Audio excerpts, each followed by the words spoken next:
하나님의 말씀은 베드로전서 4장 7절, 8절, 2절 말씀 보겠습니다.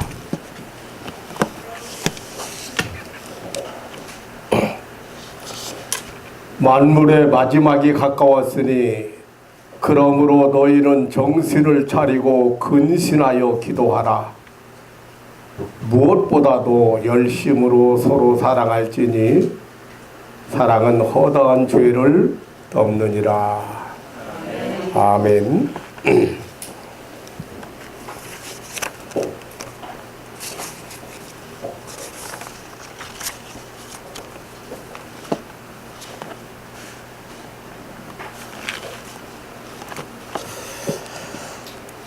우리는 지난 시간에 2회에 걸쳐서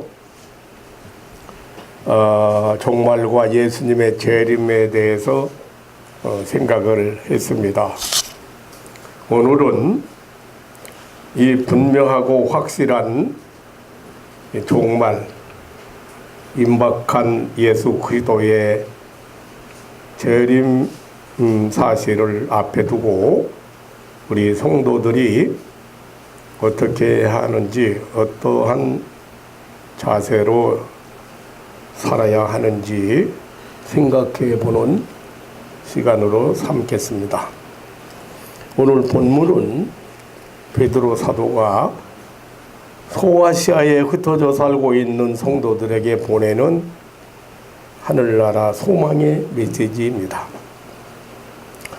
당시 소아시아에 흩어진 성도들은 많은 고난 속에서 살고 있었습니다. 사회적인 적대행위라든지 유대교 정통파들의 그 적대시하는 태도라든지 이방인들의 모진 핍박, 계속되는 비방과 폭행, 증오와 중상모략 등으로 시달리고 있었습니다. 신앙의 자유와 인권을 유린당하고 재산까지 박탈당하는 등 삶에 심한 위협을 당하고 있었습니다. 정말 이 세상에서 마음둘 곳이 없었습니다. 이러한 성도들에게 베드로 사도는 여러 가지 위로와 격려와 소망의 메시지를 보내준 것입니다. 성도들은 견디기 힘겨운 환난의 풍파 속에서 결코 삶을 포기하지 않았습니다. 낙마하지 않았습니다. 저들에겐 영원한 하늘나라에 대한 소망이 있기 때문입니다. 오늘 본문은 베드로 사도의 소망의 메시지 중에서도 특별히 성도들에게 깨어 정신차리라고 각성을 촉구하는 그러한 내용입니다. 간단하게 살펴보면서 오늘 우리에게 주시는 그런 교훈을 받고자 합니다.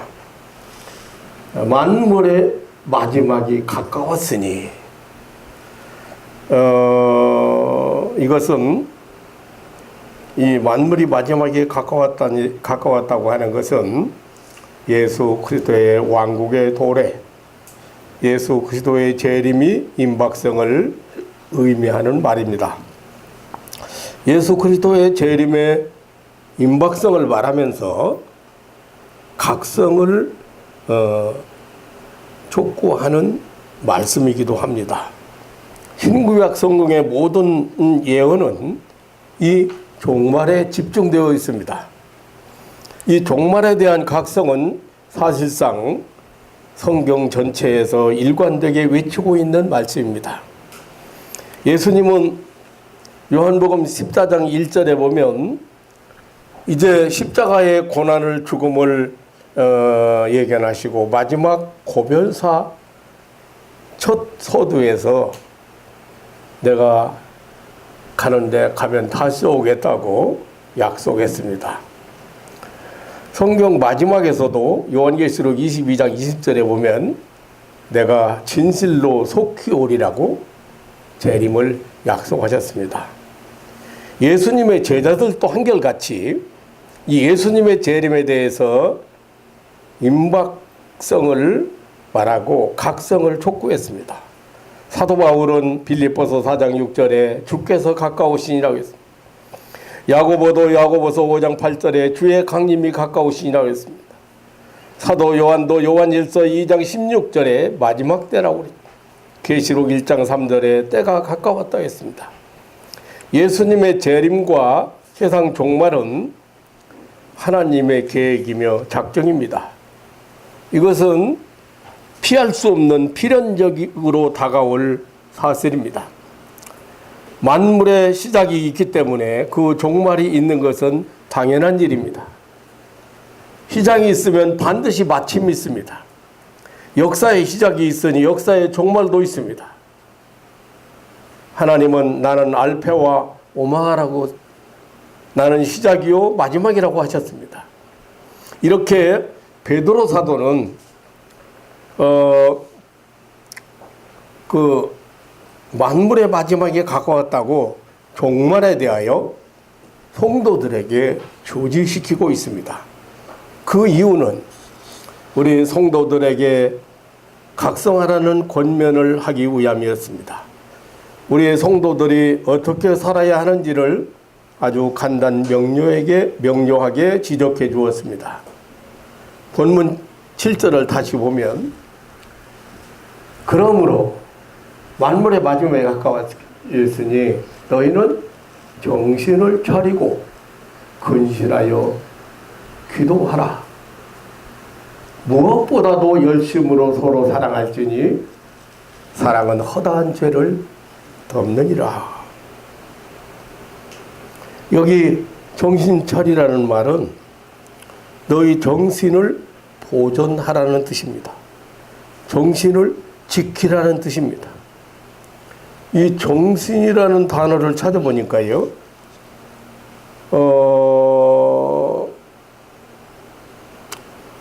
소포대인이라는 단어인데 안전한, 침착한이라는 단어하고 말하고 마음이라는 말의 합성어로서 안전하게 마음을 보존하라는 말입니다.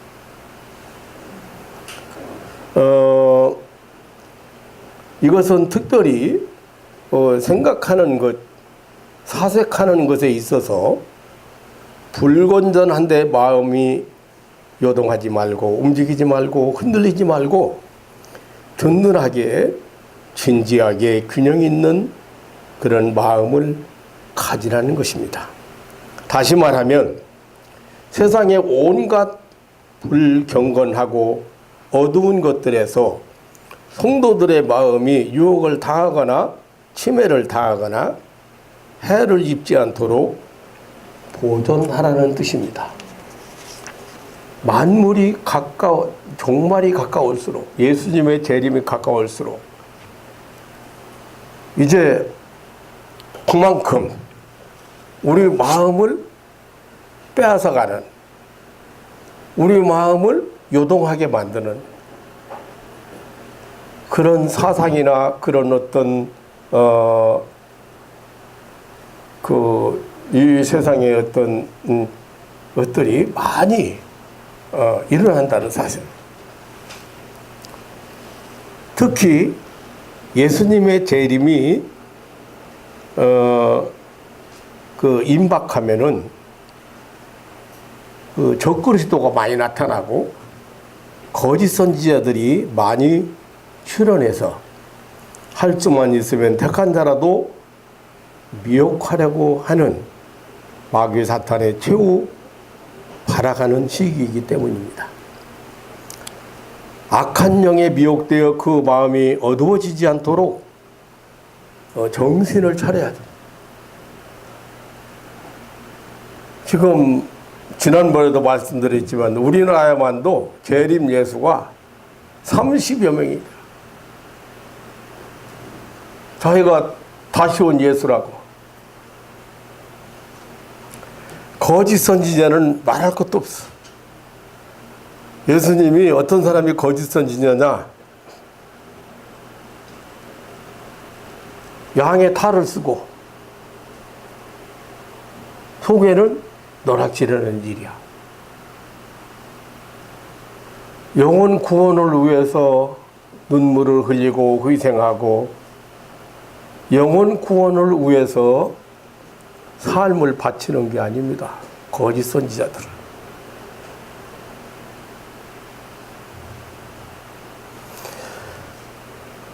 그런데 이런 악한 영에 의해서 활동하고 있는 이런 거짓 선지자나 적그리스도에게 미혹되어서 그 마음이 어두워지지 않도록 정신을 차려요.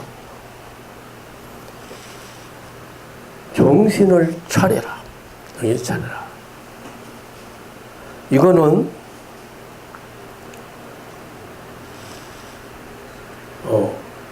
그리고 근신하여 기도하라. 여기서 우리는 이렇게 볼 수 있습니다. 정신 차리고 근신하는 것은 나 자신 문제고, 기도하는 것은 하나님과 관계 문제고, 무엇보다도 열심으로 서로 사랑할 이것은 이웃과의 관계 문제, 사람과의 관계 문제.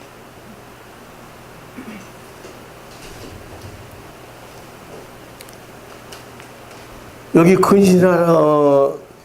근신하라고는 말은 근신하여 그랬네. 근신이라는 말은 원래는 술에 취해 있다는 말의 반대로 술에 깨어 있다는 의미입니다.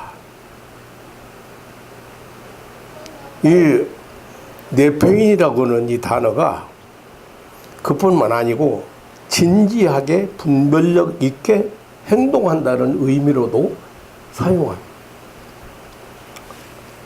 조절하다, 절제하다, 안정되게 하다는 의미로도 사용되고 있는 단어입니다.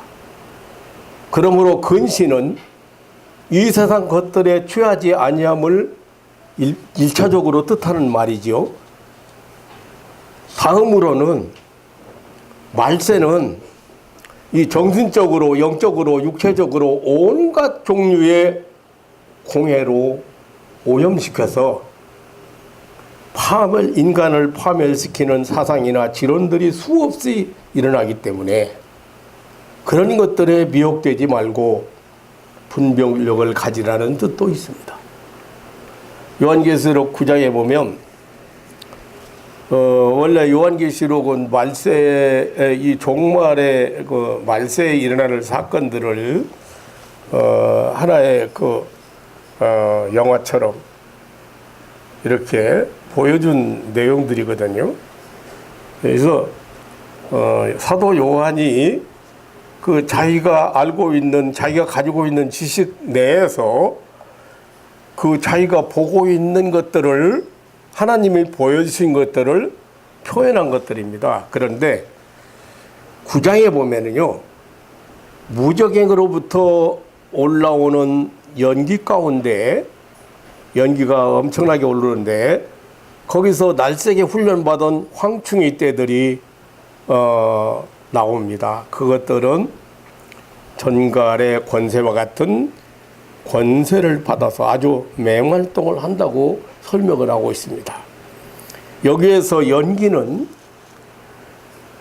시대의 악한 사상들을 상징하는 것이라고 성경학자들은 해석을 하고요.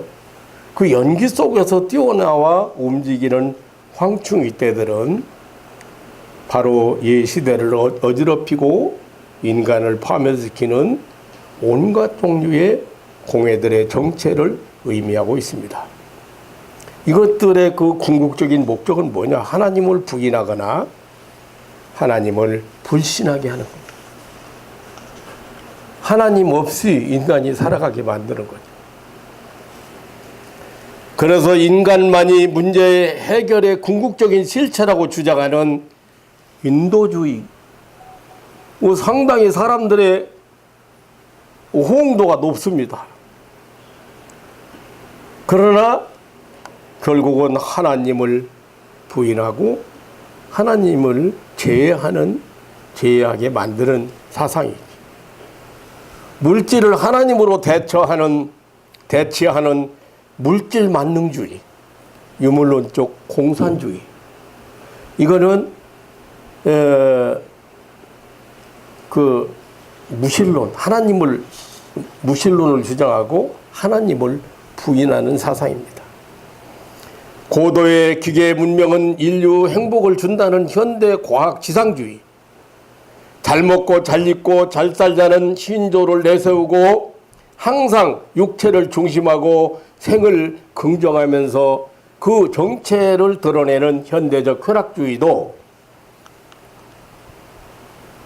생을 부정하고 모든 것을 쉽게 천연하는 염세적 자살주의도 이 모두 다 그 시대적인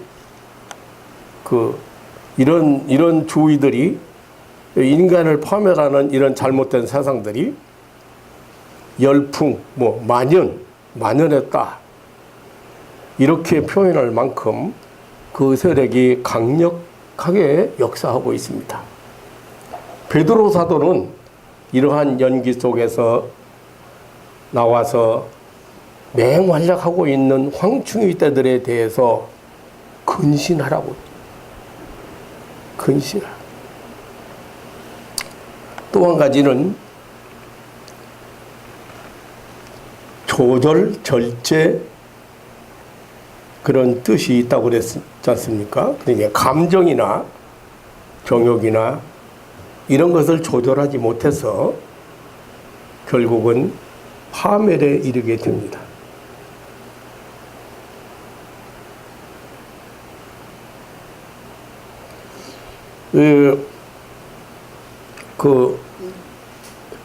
디모데전서 3장에 보면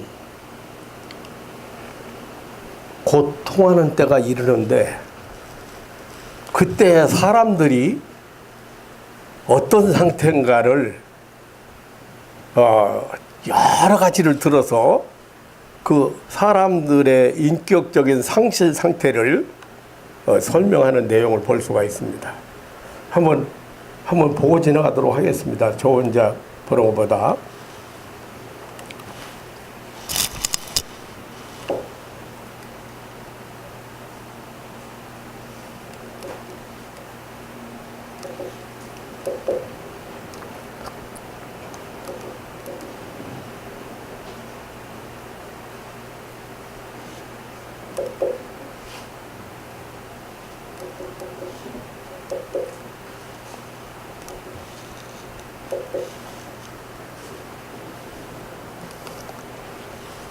내가 이것을 알아라.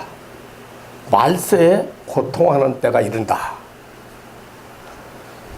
어떻게 해요? 사람들은 자기를 사랑하고 철저한 이기주의, 돈을 사랑하며 자긍하며 교만하며 회방하며 부모를 거역하며 감사치 아니하며 거룩하지 아니하며 무정하며 원통함을 풀지 아니하며 참소하며 절제하지 못하며 사나우며 선한 것을 좋아 아니하며 배반하며 팔며 조급하며 자고하며 쾌락을 사랑하기를 하나님 사랑하는 것보다 더하며 경건의 모양은 있으나 경건의 능력은 부인하느냐니 이 같은 자들에게서 내가 돌아서라. 자, 여기 나열하고 있는 인간성이 얼마나 말세가 되면 무너져서 사람들이 고통스럽게 세상을 살아갈 수밖에 없다는 것을 보여주는데, 제가 무엇보다 요즘 이 세상 사람들과 별로 접촉을 많이 않고 사는 사람이잖아요. 항상 고에만 살고 병든 사람 찾아다니고 불쌍한 사람 찾아다니고 말씀 준비하고 그러면서 별로 접촉을 안 찾습니까? 그런데 이 접촉을 하면서 제가 생각한 것이 정말로 이제는 고통하는 때로구나. 말이 안 통합니다. 선행이 안 통합니다. 옳은 것이 안 통합니다.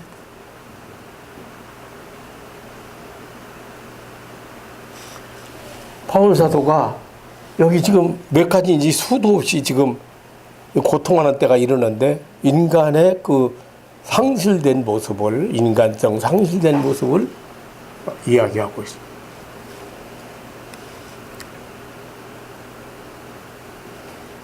근데 절제하지 않으면, 아니 근신하지 않으면,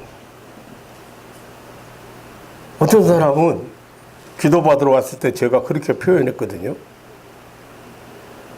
집사님은 지금 건드리면 터질 시한폭탄이요.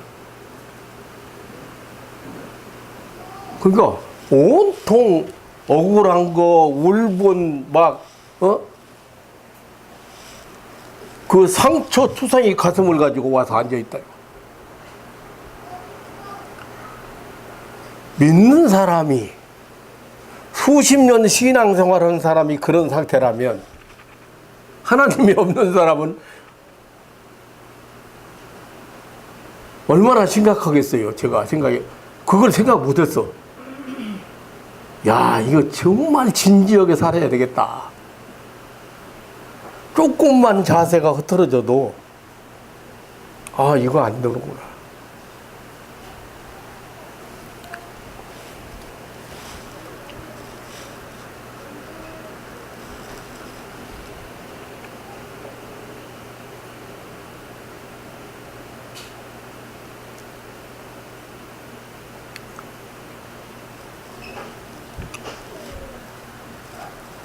이렇게 근신하라는, 근신하며 자기 자신 문제, 자기 자신 문제, 마음을 지키고 마음을 온전하게 가지고 감정 조절을 잘하고 감정을 잘 절제하고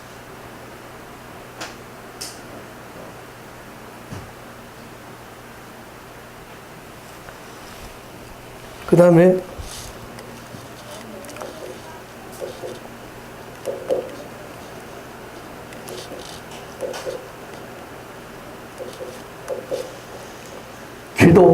기도하라. 기도는 하나님을 찾고 하나님 앞에 나가고 하나님을 만나고 하나님의 도움을 받는 것입니다. 하나님과의 친밀한 관계를 유지하라는 것입니다. 이 세상과 이 세상의 모든 풍조는 하나님을 멀리하게 합니다. 하나님을 마음에 두기를 싫어하고 하나님과 동행하지 못하게 합니다. 하나님을 떠나게 합니다. 하나님을 부인하게 합니다.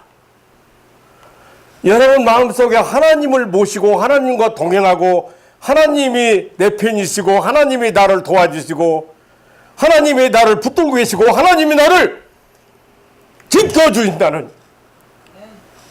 확실한 하나님의 약속을 붙들고 여러분 기도하는 사람, 기도하는 마음으로 세상을 살아가지 않으면 안 된다는 사실.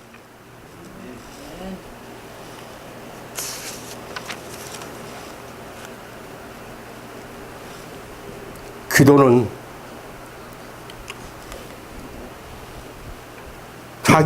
자기를 믿는 교만에서 빠지지 않게 됩니다. 얼마나 연약한 존재입니다. 눈에 보이지 않는 바이러스 하나에 걸려서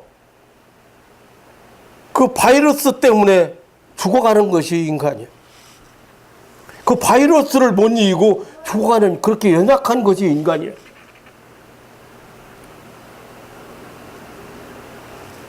여러분 하나님이 없으면 자기 믿는 교만에 빠지기 쉽습니다. 신령한 일에 눈이 열리게 됩니다. 기도는 기도할 때 신령한 눈이 열리고 기도하면 마귀의 시험과 유혹에서 승리합니다. 날마다 새 힘을 얻어 새로운 일을 하게 됩니다. 낙심하지 않고 어려운 일 당해도 낙심하지 않고 전진하게 됩니다. 기도하는 사람은 언제나 기적을 체험합니다. 기도는 무기와도 같습니다. 그러므로 승리의 비결이 기도입니다. 기도는 교회 안에서 일어나는 이단 운동과 교회 밖에서 침투해오는 연교와 황충이 때, 다시 말하면 인간을 파멸시키는 갖가지 그 사상, 이런 세력 앞에 마귀 사탄의 시험에서 승리하는 비결을 말하고 있는 것입니다. 하나님을 가까이 하는 것, 하나님과 동행하는 것, 하나님의 말씀에 귀를 기울이는 것, 이것이 승리의 비결입니다. 그래서 근신하여 기도하라.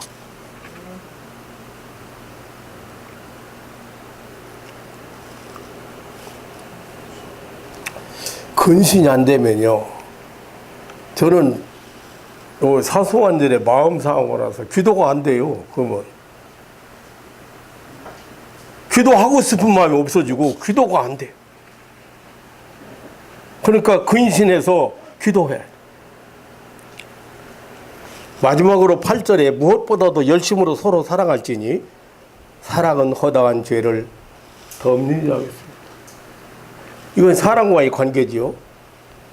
열심으로 사랑하라고 했습니다. 열심이란 뜻은 영속적인 의미입니다. 또한 시종일권하다는 뜻입니다. 그것은 마치 경주하는 사람이 전 속력을 다하여 달리는 것 같은 것입니다. 그 사랑의 힘은 사람의 많은 허물을 가리워진다고 했습니다. 말세에 고통하는 때 사랑이 식어진다고 했습니다. 그 중에 하나가 그 말세에는 사랑이 식어진다고. 그리고 자기를 사랑한다고 했습니다. 이것은 인간 타락의 극치입니다. 사람들은 철저한 이기주의자가 되어서, 아니 철저한 독선주의자가 되어요. 그래서 남을 생각하지 않아요. 남 입장이나 남에 대해서 절대 철저하게 자기 이기주의.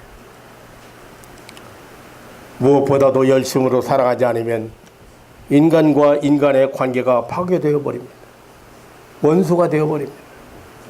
적대 관계가 되어 버립니다. 오늘날 배신과 배약을 밥 먹듯 합니다. 사람들의 악은 크게 달한 것 같습니다. 사랑하는 부부가 원수가 되고 부모와 자식이 원수가 되어 저주와 살인과 자살이 끊이지 않고 있습니다. 참으로 사랑이 요구되는 때입니다. 저는요, 요즘 사람이 무서워졌어요.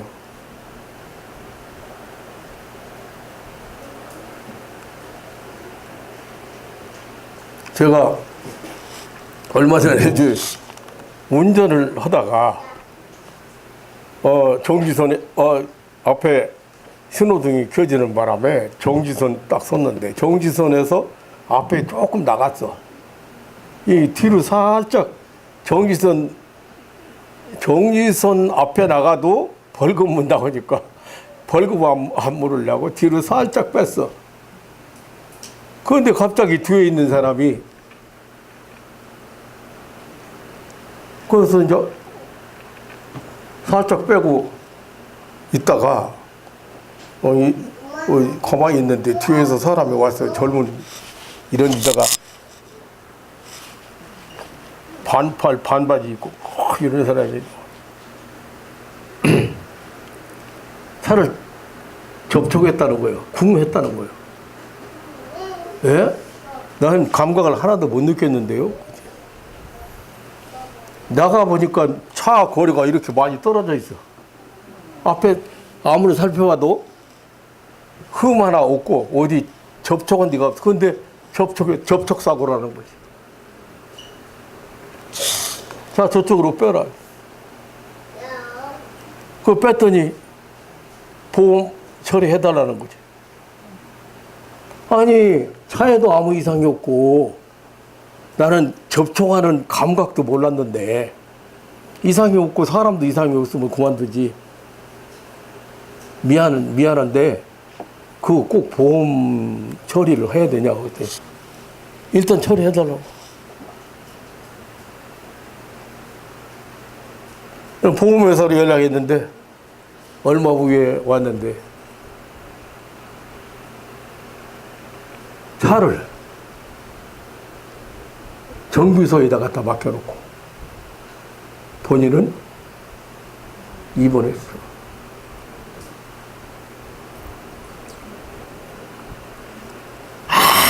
아무리 100번 생각해도 이해를 할 수가 없어. 어떻게 그런 양심을 가지고 있을까?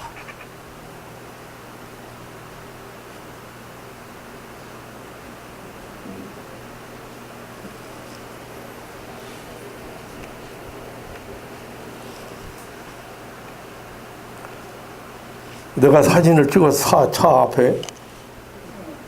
예. 근데 보니까 오래전부터 조금 약간 금가 있는 데가 하나 있어. 그걸 내가 확인했거든.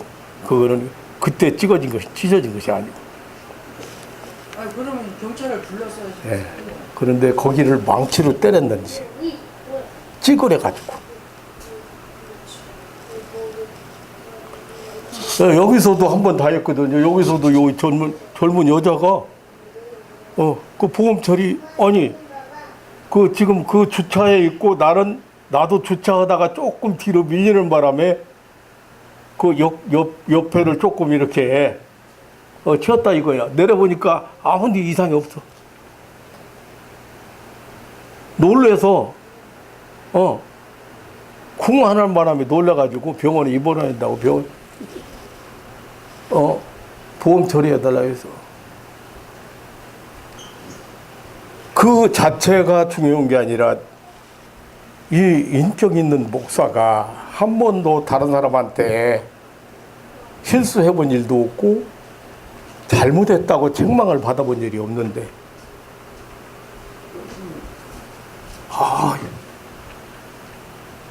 그 뒤로 몇 시간 동안 몇 시간이 뭐요? 이제 옛날 같잖아요. 제가 마음 한번 흔들리면요 그만 회복이 안 되고, 예. 그 모독을 당했다, 무시를 당했다, 이게 용납이 안 되는 거예요. 보험 처리하면 보험회사에서 알아서 해주겠지만 그런 사건을 통해서 제가 사람이 무서워졌어요.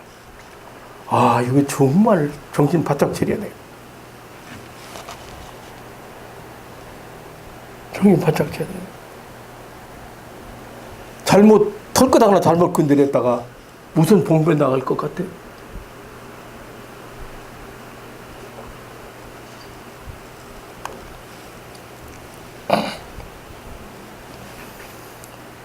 참으로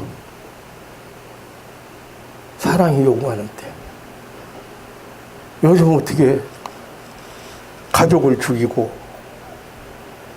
사랑하는 자녀를 죽이고 부모를 죽이고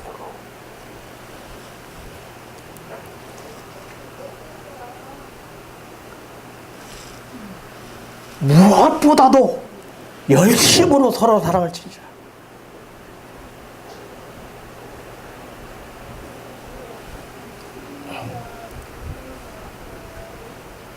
영속적으로 계속적으로 희종일관 사랑.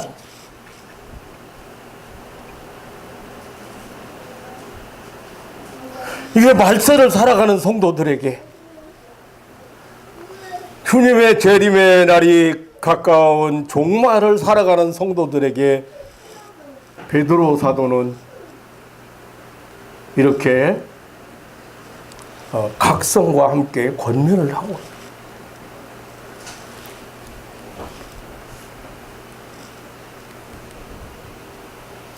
사랑하는 성도 여러분, 우리는 베드로 사도가 주신 우리 성도가 종말을 살아가는 실제적인 교훈을 받았습니다. 만물의 마지막에 가까웠으니 너희는 정신을 차리고 근신하여 기도하라. 무엇보다도 열심으로 서로 사랑하라. 우리의 진짜 기도 제목은 사랑할 수 있는 힘을 달라고 해요. 제가 보험회사 연락을 듣고요, 이거를 그냥 한번 버릇을 고쳐? 버릇을 고쳐놔야 되는데. 그래서 최경철한테 전화를 한번 문의를 한번 해볼까? 또 뭐 이런 경험이 있는 사람한테 한번 문의를 할까 하다가 제가 신경 쓰면은 요즘 이제 안 좋아요. 굉장히 주의를 병원에서 주의를 하셔야 된다고. 주의를 하셔야 된다고. 웬만하면 그냥 손해보고 그냥 양보하고 그냥 사과 미안하다고 그러고 그냥 모두 다 그렇게 살아야. 그런데 정말 살벌하다.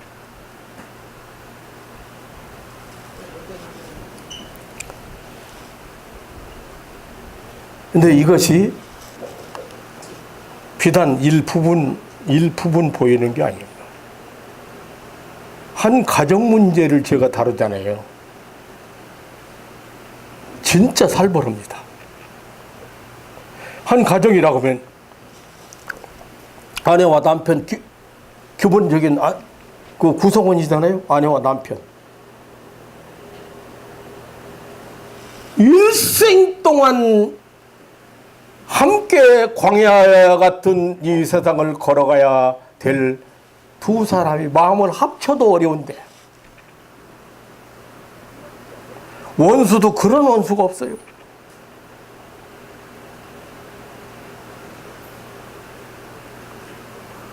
오죽 오면 그런 집사님이 다 있다니까. 그 인간 천당 간다면 나는 지옥 갈 거예요. 천당 안 간다. 아니, 안 믿는 사람이 그런다면 얼마나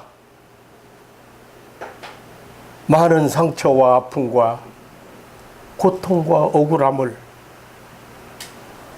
참고 견디면서 살았으면 그런 말이 다 나오겠어요.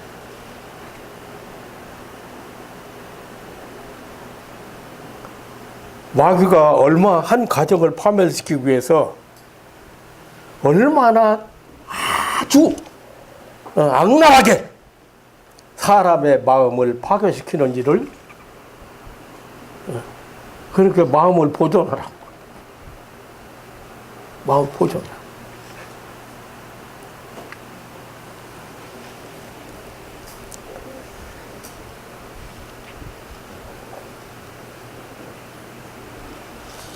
만물의 마지막이 가까웠으니 너희는 정신을 차리고 근신하여 기도하라.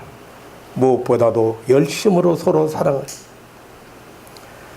이것은 또한 우리 성도에게 각성을 촉구하는 말씀이기도 합니다. 예수 그리스도의 재림을 보라는 말씀입니다. 예수 그리스도의 재림 앞에 일어나는 교회 안의 마귀 사탄의 활동과 교회 밖의 활동을 보라는 말입니다. 그리고 하나님과의 친밀한 관계를 유지하라는, 하나님의 도움을 얻기 위하여 기도하라는 것입니다. 자신과 이웃의 영혼을 위하여 열렬한 사랑이 반드시 필요하다는 말. 이것은 최악의 시대를 최선으로 살아가는 승리의 비결을 말하고 있는 것입니다. 만물의 마지막이 가까운 것은 자명한 사실입니다. 우리 모두가 승리자들이 되어야 함도 분명합니다. 사단 마귀의 발악은 극에 달했습니다. 우리의 마음을 상처투성이로 만들고 있습니다. 사람들의 마음은 강팍해지고 완악해져서 폭행, 살인, 자살 등 인간의 존귀성이나 인간의 소중함이 다 무너져 가고 있습니다. 오늘 우리는 자신 문제, 근신, 하나님과의 관계, 기도, 사랑과의 관계, 아주 심각한 이런 문제, 아주 심각한 시기를 살면서 성령의 도움을 받고 성령의 인도함을 따르고 성령이 주시는 힘을 얻어서 모두가 승리자들이 되시기를 주님의 이름으로 축원합니다. 내일 오실지 모릅니다. 우리 주님이 오신다고 분명히 예수님의 재림에 대해서 제가 말씀드렸죠.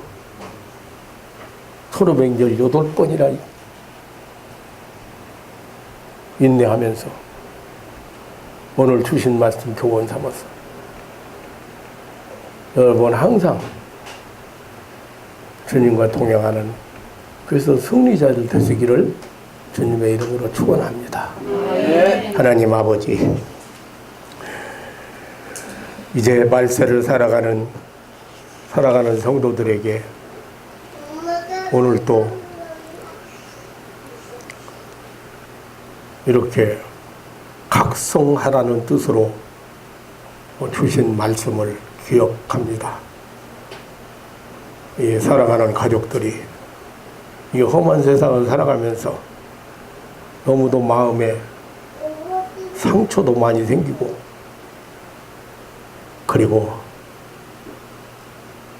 평안도 많이 뺏겼습니다.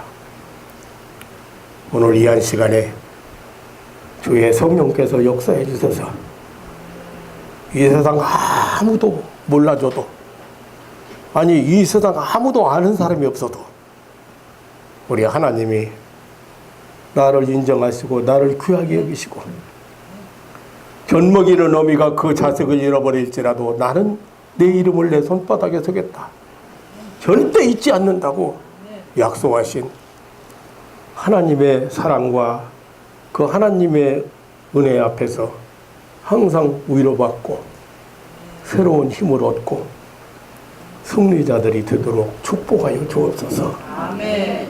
주의 이름으로 항상 손해보고 양보하고 또 빨리 마음에서 털어버리고 주님 주시는 평안 누리면서 마지막 때를 살아갈 수 있는 이런 하나님의 자녀들이 되게 하여 주옵소서. 아멘. 다시 오신다고 약속하시고 그때에 다 갚아주신다고 약속하시고 그때에 우리의 한을, 우리의 억울함을 다 풀어주신다고 약속하신 예수님의 이름으로 기도하옵나이다. 아멘.